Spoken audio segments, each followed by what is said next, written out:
Praise the Lord. கர்த்தருக்கு ஸ்தோத்திரம். நான் உங்களுக்கு சொல்லுகிறேன். ஆமென். ஹல்லேலூயா. ஆண்டவராகிய இயேசு கிறிஸ்து மத்தேயு 5வது அதிகாரம் 44ஆம் வசனத்தில் நான் உங்களுக்கு சொல்லுகிறேன் அப்படின்னு சொல்லிட்டு ஆண்டவர் ஒரு சில காரியங்கள் அங்கே நம்மோடு கூட பேசும் பொழுது, உங்கள் சத்துருக்களை சிநேகியுங்கள் அப்படின்னு ஆண்டவர் சொல்கிறார். உங்கள் சத்துருக்களை சிநேகியுங்கள். ஸ்நேகம் அப்படிங்கிறது ஒரு ஃப்ரெண்ட்ஷிப் கூட இருக்கும் இல்லையா? ஒரு ஃப்ரெண்டு அப்படி அதானே சொல்லுவாங்க. ஸ்நேகம் அப்படின்னா ஃப்ரெண்ட்ஷிப். உங்களை சிநேகிக்கிறவர்களையே நீங்கள் சிநேகிப்பீர்களானால் உங்களுக்கு பலன் என்ன?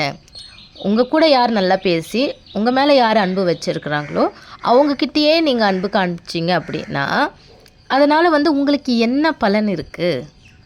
அப்போது உங்கள் சத்துருக்களை சிநேகியுங்கள் அப்படின்னும் பொழுது, அப்போ சத்துருக்கள் அப்படின்னா யார்? அப்போ சத்ருனா அப்போ நான் போய் சத்ருனா யார்? எனக்கு இருக்கிற என் வாழ்க்கையில் இருக்கிற ஒரே சத்ரு பிசாசு தானே. அப்போ அந்த பிசாசை போய் நான் சிநேகிக்கணுமா? அந்த மாதிரி கேள்விகள் எல்லாம் நம்ம கேட்கக்கூடாது. அல்லேலூயா. ஏன்னா வேத வசனம் தெளிவாய் போதிக்கிறது, சத்துருக்கள் யாருன்னா உன் வீட்டாரே உனக்கு சத்ரு. அல்லேலூயா. வாசிக்கிறோமா? அப்போது சத்துருக்கள் யார், அவங்கள நம்ம எப்படி சிநேகிக்கணும் அப்படிங்கிறத போதிக்கிறதுக்காகத்தான் ஆண்டவர் நமக்கு என்ன பண்ணுறாரு? பரிசுத்த ஆவியானவரை கொடுக்குறார். அப்போ ஆண்டவர் நமக்கு போதித்ததுனால 2025 வருடத்துக்கு முன்பாய் ஆண்டவர் பேசின வார்த்தையை இன்றைக்கி பரிசுத்த ஆவியானவர் நமக்கு என்ன பண்ணுறாரு? போதிக்கிறாரு, நமக்கு கற்றுக் கொடுக்குறாரு.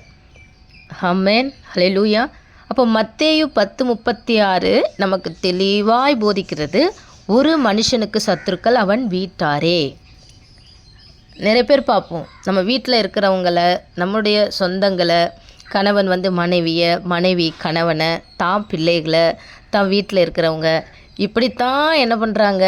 இதுதான் என் வீடு, நானும் என் வீட்டாரும் எனில் கர்த்தரையே சேவிப்போம், இதுதான் தன் சொந்த குடும்பம், இதுதான் தன் சொந்த வீடுன்னு நினச்சிருக்கிறாங்க. இதுவும் சொந்த வீடு தான். நம்ம ஆண்டவரால் அவர் ரத்தத்தினால கழுவப்பட்ட எல்லாரையும் ஆண்டவர் என்ன சொல்கிறாரு? என் சகோதரர், என் சகோதரி, என் பிதாவின் சித்தத்தை செய்கிறவர்கள் தான் எனக்கு தாய். ஆமென். ஹல்லேலூயா. ஆண்டவருடைய சித்தத்தை செய்யறதுக்கு ஒரு மனுஷன் வரும்போது தான் என்ன நடக்கும் அப்படின்னா, அங்கே பிரச்சனைகள் வரும், உபத்திரவங்கள் வரும், ஊழியத்தில் உபத்திரம் வரும், சபையில் வரும், சபை ஜனங்கள் மத்தியில் வரும். அப்போது இந்த சத்துருக்களை என்ன பண்ணணும்? நம்ம சிநேகிக்கணுமா? நம்ம என்ன பண்ணணும்? ஆண்டவர் சொல்கிறாரு, சத்துருக்களை சிநேகியுங்கள். அப்போ அந்த ஸ்நேகம் எப்படிப்பட்ட ஸ்நேகமாக இருக்கும்? அவங்க மேலே அன்பாக இருப்போம், நமக்கு பிடிச்சவங்க கிட்ட பேசும்பொழுது அன்பாக இருக்கும், ரொம்ப நெருக்கமாக பேசுவோம். அது நம்ம இருதயத்தில் இருந்து வர்ற ஒரு நேசமாக இருக்கும், அப்படியே பாசம். அது என்னத்துக்காக அந்த பாசம் வருது, ஏன் வருது அப்படின்னா, அவங்க மேலே ஒரு அக்கறை இருக்கும். அந்த அக்கறையோடு இருக்கிறது தான் அந்த ஒரு அன்பு. ஆமென். அதுதானே இந்த உலக பிரகாரமாக நம்ம பார்க்கும்பொழுது ஒருத்தர் மேலே நம்ம பாசமாக இருக்கணும் அப்படின்னா அது என்ன அர்த்தம்? அவங்க நல்லா இருக்கணும், அவங்க அவங்க முகம் வாடக்கூடாது, அவங்க கஷ்டப்படக்கூடாது, அவங்க சந்தோஷமாக இருக்கணும், எல்லோரும் நினைப்போம் இல்லையா? அப்போ நம்ம வீட்டில் இருக்கிறவங்கள நினைப்போம், என் கணவர் நல்லா இருக்கணும், என் மனைவி நல்லா இருக்கணும், என் பிள்ளைங்க நல்லா இருக்கணும் அப்படின்னு நம்ம நினைக்கணும். அதே மாதிரி என் சபை நல்லா இருக்கணும், என் சபை மக்கள் நல்லா இருக்கணும் அப்படின்னு நம்ம என்ன பண்ணுவோம்? நம்ம நினைப்போம் இல்லையா? இது நல்ல விஷயம். ஆமென். ஹல்லேலூயா. இதில் இப்படிலாம் நினைக்கணும். அதுதான் ஆண்டவர் நான் உங்களுக்கு சொல்லுகிறேன் அப்படின்னு சொல்லி தான் ஆண்டவர் சொல்லியிருக்கிறார். அன்பாக இருங்க, ஒருவர் மேலே ஒருவர் அன்பாக இருங்க, பாசமாக இருங்க, ஆண்டவர் நமக்கு கற்றுக் கொடுக்கிறார். ஆனாலும் யோவான் 15:13 நீங்கள் வாசிக்கும் பொழுது, ஒருவன் தன் சிநேகிதருக்காக தன் ஜீவனை கொடுக்கிற அன்பிலும் அதிகமான அன்பு ஒருவரிடத்திலும் இல்லை என்று இயேசு கிறிஸ்து தெளிவாய் சொல்லியிருக்கிறார். ஆமென். ஃபஸ்ட்டு ஸ்நேகம், ஃபஸ்ட்டு எல்லாவற்றிலும் முதன்மையான அன்பு, முழு மனது, முழு எல்லாமே முழுமையாக என்ன பண்ணணும்? நம்ம சிநேகிக்க வேண்டிய சிநேகிதர் யாருன்னா இயேசு கிறிஸ்து தான் ஃபஸ்ட்டு ஸ்நேகம். அப்போது இயேசு கிறிஸ்துவை எனக்கு ஜீவனை தந்த என் சிநேகிதர், அவரை சிநேகிக்கும் பொழுது இந்த உலகத்தில் இருக்கிற சக மனுஷர்களை நம்ம என்ன பண்ணுவோம்னா உண்மையான ஒரு அக்கறை கொண்ட ஒரு அன்பு நம்ம வெளிப்படுத்துவோம். அப்போ நமக்காக ஜீவனை தந்த என்னுடைய சிநேகிதர் தான் சொல்கிறாரு. ஹல்லேலூயா. ஏன் அது என்னுடைய சிநேகிதர் அப்படின்னா, ஒவ்வொரு மனிதனோடு கூட அவங்களுடைய ஒவ்வொரு மனிதனுடைய தனித்தனியாக கர்த்தர் என்ன பண்ணுறாரு? பேசணும்னு சொல்லி விரும்புகிறார். ஆமென். ஹல்லேலூயா. அப்போது பழைய ஏற்பாட்டு காலத்தில் நம்ம யாத்திரை 33:11 நீங்கள் பார்த்தீங்க அப்படின்னா, ஒருவன் தன் சிநேகிதனோடு பேசுவது போல கர்த்தர் மோசையோடு முகமுகமாய் பேசினாராம். ஆமென், ஹல்லேலூயா. முகமுகமாய் கர்த்தர் இருக்காரு. அப்போது நேற்றும் இன்றும் என்றும் மாறாதவர் அப்படின்னா, மோசே கிட்ட பேசின தேவன் என்கிட்ட பேசுவார், என்கிட்ட பேசுகிற தேவன் உங்ககிட்ட பேசுவார். ஆமென், ஹல்லேலூயா. அவர் பேசுகிற தெய்வம். ஆனால் அவர் என்ன பேசுகிறாரு, எதுக்கு பேசுகிறாரு, நிறைய பேசுகிறோம். என்கிட்ட கர்த்தர் பேசுகிறாரு, ஸ்தோத்திரம், ரொம்ப நல்ல விஷயம். ஆனால் அவர் என்ன பேசுகிறாரு? நீங்கள் எந்த அளவுக்கு மற்றவர்களோட அன்பாக இருக்கணும், சபையில் எந்த அளவுக்கு ஐக்கியமாக இருக்கணும், எந்த அளவுக்கு கீழ்ப்படிதல் இருக்கணும், தாழ்மை இருக்கணும், பரிசுத்தம் இருக்கணும், உண்மை இருக்கணும். உண்மை உள்ளது எதுவோ, ஒழுக்கம் உள்ளது எதுவோ, பரிசுத்தம் உள்ளது எதுவோ, ஹல்லேலூயா ஹல்லேலூயா, சாட்சி உள்ளது எதுவோ, ஆண்டவர் பேசுகிற காரியம் வேத வசனத்தோடு கூட இருக்கும். ஆமென், ஹல்லேலூயா. நம்ம வாழ்க்கையை உள்ளான மனுஷனை பலப்படுத்துகிறதா இருக்கும். உள்ளான மனுஷன் ஒவ்வொரு நாளும் பரிசுத்தத்தோடு இந்த உலகத்தில் நடக்கிறதா இருக்கும். ஹல்லேலூயா. கீழ்ப்படுகிற ஒரு சுபாவம் அது கண்டிப்பாக இருக்கும். ஹல்லேலூயா. எதிர்த்து நிற்கிறது தேவ பிள்ளைகளுக்கு அழகில்லை. தேவனுடைய வார்த்தைக்கு எதிர்த்து நிற்கவே கூடாது. அப்போ யோவான் 15:15 நான் உங்களை சிநேகிதர் என்றேன் அப்படிங்கிறாரு. அப்போ சிநேகிதர் என்ன பண்ணுறாருன்னா, நமக்கு நிறைய விஷயங்களை கற்றுக் கொடுக்குறாரு. இந்த உலகத்தில் நீங்கள் பார்க்குறீங்க, ஒரு ஃப்ரெண்டை வச்சு தான் என்ன பண்ணுவாங்கன்னா, அவங்களோட கேரக்டரை சொல்லுவாங்க. நீ உன் நண்பன் யாருன்னு சொல்லு, நீ யாருன்னு நான் சொல்கிறேன் அப்படின்னு சொல்லுவாங்க இல்லைங்களா? அப்போது என்னுடைய நண்பர், என்னுடைய சிநேகிதர் இயேசு கிறிஸ்துவாக இருக்கும் பொழுது, சத்துருக்களை, பகைக்கிறவர்களை, நிந்திக்கிறவர்களை, எனக்கு உபத்திரவத்தை கொடுக்கிறவர்களை, என்னை நான் ஒன்றும் இல்லாமல் நான் போயிடணும்னு நினைக்கிறவங்கள கூட நம்ம என்ன பண்ணோம்னா மன்னிச்சுட்டு ஸ்தோத்திரம், எப்படி இருக்கீங்க அப்படிங்கிற மாதிரி நம்ம போயிடுவோம். ஆமென், ஹல்லேலூயா. அப்போ முதல் நமக்கு இயேசு கிறிஸ்து தான் சிநேகிதர்.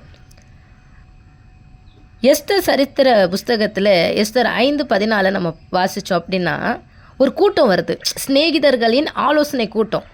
50 முழத்தில் ஒரு தூக்கு மரத்தை செஞ்சு அந்த மொர்தெகாயை எப்படியாவது தூக்கி போட்டு அவனை கொன்னுடணும் அப்படின்னு சொல்லி ஒரு கூட்டம் ஒன்று வருது, மற்றவனை அழிக்கிறதுக்கு. அந்த ஆமான் ஒரு துஷ்ட மனுஷனாக இருக்கிறதுனால அந்த சிநேகிதனுடைய அந்த ஃப்ரெண்ட்ஷிப்பில் இருந்து அவன் சொல்கிற ஆலோசனையை கேட்குறான். ஒரு நல்ல மனுஷனை இப்படிப்பட்ட ஆலோசனை என்ன பண்ணணும்னா அழிச்சிரும். ஹல்லேலூயா. அப்போ எப்படிப்பட்ட ஃப்ரெண்ட்ஷிப்பில் இருக்கிறோம், எப்படிப்பட்ட ஆலோசனை நமக்கு வருது, அவங்க என்ன சொல்கிறாங்க, அது நம்ம தேவனுக்கு நேராய் நம்மளை ஆண்டவர் வார்த்தைக்கு நேராக நடத்துதாங்கிறதுல நம்ம ரொம்ப கேர்ஃபுல்லாக இருக்கணும். அப்போ வேதத்தில் இன்னும் அநேக கெட்ட ஆலோசனை சொன்னவர்களெல்லாம் நம்ம வாசிக்கிறோம். அந்த ஆலோசனையுடைய முடிவு அவங்களுக்கு கேட்டிருக்காங்க இல்லைங்களா, அவங்களுக்கு அது அழிவே இருக்கும். அவங்களுடைய வாழ்க்கையில் அவங்க ரொம்ப அவமானப்பட்டு அவங்க ரொம்ப ஒரு தேவனை விட்டு விலகிற ஒரு சூழ்நிலை இருக்கும். அப்படிங்கிறதுலாம் நம்ம நிறைய வாசிச்சிருக்கிறோம். அப்போ ஆலோசனை நமக்கு தேவனிடத்துலேருந்து வரணும். ஜீவனையே தந்தார் பார்த்தீங்களா, அந்த அன்பை விட இந்த உலகத்தில் வேறு எந்த அன்புமே கிடையாது. அதுக்கு ஈக்குவல் வராது. என்னதான் உயிரையே கொடுக்குறேன்னு சொன்னாலும் அதனால் எந்த பிரயோஜனமும் கிடையாது. ஹல்லேலூயா. அப்போ ஆனால் அவர் ஜீவனை கொடுத்ததுக்கு பிரயோஜனம் இருக்குது. அப்போது ஆலோசனை எனக்கு யார் தரணும் அப்படின்னா, இயேசு என்கிற என் சிநேகிதர் இடத்துல இருந்து தான் வரணும். உண்மையில என் கண்ணை வச்சு நான் உனக்கு ஆலோசனை சொல்லுவேன், நீ நடக்க வேண்டிய வழியில் நான் தான் உன்னை நடத்துவேன்னு சொல்லியிருக்கிறார் நம்முடைய சிநேகிதர். ஆமென், ஹல்லேலூயா ஹல்லேலூயா. அப்போது அவர் வார்த்தையில் உண்மையுள்ள தேவன், அவர் வாக்கு மாறாத பரிசுத்த சிநேகிதர் அவர். ஆமென். உன்னத பாட்டு 5:16 நீங்கள் வாசிச்சிங்க அப்படின்னா, அவர் வாய் மிகவும் மதுரமாக இருக்கிறது, அவர் முற்றிலும் அழகுள்ளவர், இவரே என் நேசர், எருசலேம் குமாரத்திகளே இவரே என் சிநேகிதர். ஆமென், ஹல்லேலூயா. ஆணாக இருக்கட்டுமே பெண்ணாக இருக்கட்டுமே, என்னோடய ஃப்ரெண்டு, இவங்க என்னுடைய அந்தரங்க தோழி, என் அந்தரங்க தோழர் அப்படின்னு சொல்கிற உங்களை பார்த்து கர்த்தர் சொல்கிறாரு, இல்லை நான் தான் நேசர், நான் தான் சிநேகிதர். ஆமென், ஹல்லேலூயா. ஆமென். நிறைய வாலிப பிள்ளைகளை நம்ம பார்க்குறோம், என்னுடைய ஃப்ரெண்டுக்கும் மேலே என்னென்னமோ சொல்லிகிட்ருக்குறாங்க. ஹல்லேலூயா. இல்லை, இயேசு தான் சிநேகிதர், அவர் தான் சிநேகிதர். அவருக்கு அடுத்தது தான் வார்த்தையை சொல்கிறவங்க மட்டும்தான் சிநேகிதராக இருக்க முடியும். அப்போ யாக்கோபு 4:4 நம்ம வாசித்தோம் அப்படின்னா, உலக சிநேகம் தேவனுக்கு விரோதமான பகை. உலகத்துக்கு சிநேகிதனாக இருக்க விரும்புகிறவன் தேவனுக்கு பகைங்கனாக இருக்கிறானா. அப்போது தேவனுக்கு பகைங்கனாக இருந்து மற்றவங்களோட நம்ம சிநேகம் பண்ணால் அதனால் என்ன பிரயோஜனம் இருக்குது? ஹல்லேலூயா. நீங்கள் ஒருத்தரை ஃப்ரெண்டாக ஏற்றுக்கிறீங்க, ஒரு மனுஷனோட, நீங்கள் இன்னொரு மனிதரோட, இன்னொரு பெண்ணோட, இன்னொரு ஆணோட நீங்கள் உங்கள் ஸ்கூலில் படிக்கிற நேரத்தில் நீங்கள் சக பிள்ளைங்களோட நீங்கள் பேசுகிறீங்க அப்படின்னா, நீங்கள் ஆண்டவருடைய வார்த்தையை உங்களுடைய அன்பின் மூலியமாக, நல்ல கிரியைகள் மூலயமா நீங்கள் என்ன பண்ணணும்? வாலிப பிள்ளைகளுக்கு நான் சொல்கிறேன், மற்றவங்களுக்கு காண்பிக்கணும். ஆமென், ஹல்லேலூயா. லூக்கா 7:34 நம்ம வாசித்தோம் அப்படின்னா, பாவிகளுக்கு சிநேகிதனாக இயேசு வந்தார்னு சொல்லி நம்ம வாசிக்கிறோம். ஆனால் இயேசு கிறிஸ்து பாவத்தோடு சிநேகம் வைக்கலை. பாவத்தோடு சிநேகம் வைக்காத சிநேகிதர் தான் என்னுடைய சிநேகிதர். ஆமாம், நம்முடைய சிநேகிதர். அவர் சொல்கிறார், நீங்கள் பரிசுத்தவான்கள், ஆனால் உங்கள் சத்துருக்கள் பாவம் செய்கிறாங்களே, உங்கள் ஃப்ரெண்டு பாவம் செய்கிறாங்களே, உங்கள் வீட்டார் பாவம் செய்கிறாங்களே, அப்போ அந்த பாவத்தை நீங்கள் செய்யாதீங்க, ஆனால் அவங்கள நீங்கள் சிநேகிக்கணும். அதற்கு தேவன் நமக்கு சிநேகிதராக இருக்கணும். ஆமென், ஹல்லேலூயா. ஃபஸ்ட்டு ஏன்னா அவங்களெல்லாம் நம்ம சிநேகிக்கிறோம் அப்படின்னு சொல்லி அவங்க பக்கமாக நம்ம சாயக்கூடாது. அப்போ முதலாவது நமக்கு சிநேகிதர் இயேசு கிறிஸ்துவாக இருந்து நம்ம அவர் கையை பிடிச்சி இருக்கும் பொழுது மட்டும்தான் நம்ம என்ன பண்ண முடியும்னா, நம்ம சத்துருக்களை, நம்மளுடைய வீட்டாரை, யாராக இருந்தாலும் சிநேகித்து தேவனுடைய அன்புக்குள்ளே நடத்த முடியும். ஆமென். அதனால் தேவன் சொல்லுகிற காரியம் என்னென்னா, உங்கள் சிநேகிதியை குறித்து எச்சரிக்கையாக இருங்கள். தேவனோடு முகமுகமாய் பேசுங்கள். தேவன் பேசுவதை உங்கள் சிநேகிதரோடு, உங்கள் ஃப்ரெண்டுங்க கூட ஷேர் பண்ணுங்கள். ஆமென். கர்த்தர் நல்லவர். கர்த்தர் நம்மை ஆசீர்வதிப்பாராக. கர்த்தருடைய நாமம் மகிமைப்படுவதாக. ஆமென்.